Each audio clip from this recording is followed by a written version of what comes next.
Hello everyone, a new gear overview. This time I will be overviewing Specodezhda. This was a camo pattern that was improvised around 1981 for, at first, the KGB border guards. It's a variation of the KLMK camo pattern, which was originally a lightweight oversuit. Now, the difference between KLMK is that this was meant to be a more durable BDU uniform or such, made out of this camo pattern, which was basically KLMK with yellow spots instead of sand color, more yellowish, and a more bright green background, or a dark green, I should say. The first of these uniforms were a lot different from the ones right here that are presented, in which the first pattern versions had more divided pockets with exposed buttons, and the winter versions had divided pockets and didn't have bottom ones right here. Now, those uniforms were replaced around the mid to late 80s with these variations, which were given to the border guards and eventually the MVD, internal troops and various special forces. Basically looked a lot more like this, and around the end of the SU there were versions of these uniforms also being given in the VDB cut, being given to the airmobile border guard arm of the KGB. And after the SU collapsed, these uniforms were seen rather frequently, but unlike TTSKO, I don't think I've seen anywhere where it specifically says that these uniforms were being phased out somewhere around the same time as TTSKO, around like the mid 90s. You'll see photographs in that time period of the 90s of these uniforms being on a limited scale. Mostly in the October 1993 constitutional crisis, you'll see Alpha units wearing these. As for Chechnya and such, not very rare. I've seen a couple of photographs of Specodezhda in use, and I think I saw one in the Second Chechen War, which is rather odd. Now, today, there are mainly two countries I know that use something close to this pattern, and mostly it's Belarus, with its border guard forces, uses a variation of this camo pattern, except on photographs is a bit more. The base is a bit more darker, and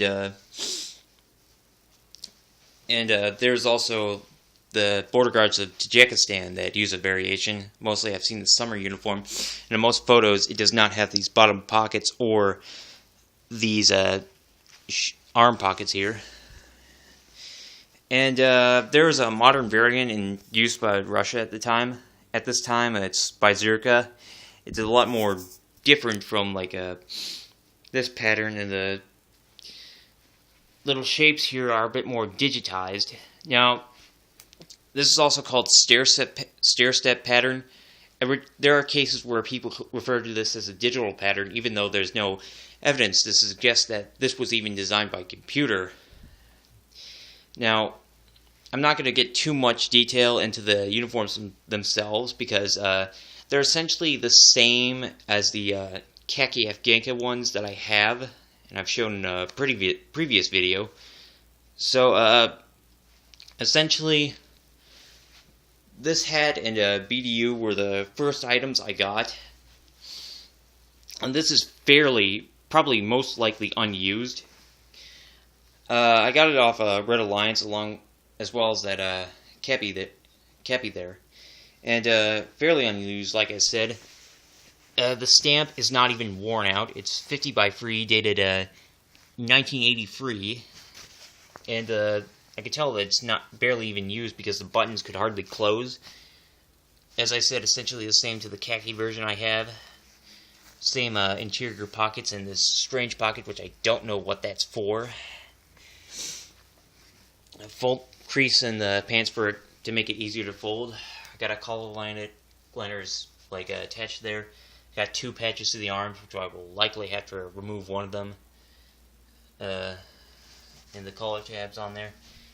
and basically the same leg suspenders to secure to your foot.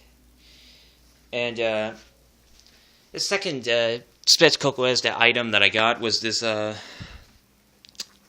boonie hat or sun hat. The brim, I can't manage to keep it straight because it's quite used.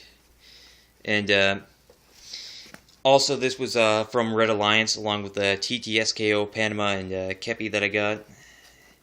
Now, these sun hats differ from the khaki versions because the Soviet High Command learned that there were soldiers in Afghanistan using the chin straps to keep these keep the boonie folded up at times, so they improvised with these buttons. Now, these buttons just barely close, but when they do close, how do you see do with one hand?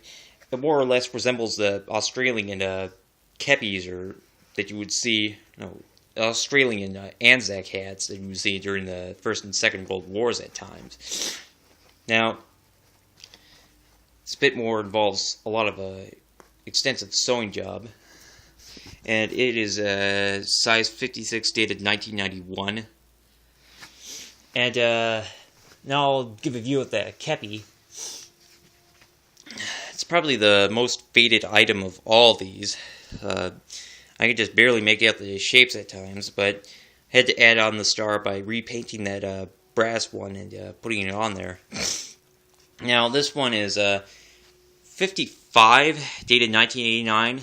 Originally, I would think that 55 usually doesn't fit me. I'm a size 58, but for some reason, this one does. And appears to have suffered very little use, even though it seems a bit more faded than my BDU here. And final one is my winter set here, which I got off of eBay just last month. Came in about earlier this week, sometime after Labor Day. Essentially the same as my winter version. Same leg suspenders, same layered material to keep it insulated. Fairly unused, and this one is dated about, this is size 54, dated 1987, and essentially interior pocket here. Let's show the holster, unbutton that, okay, with the lanyard and all for the pistol. And fur collar, fairly unused.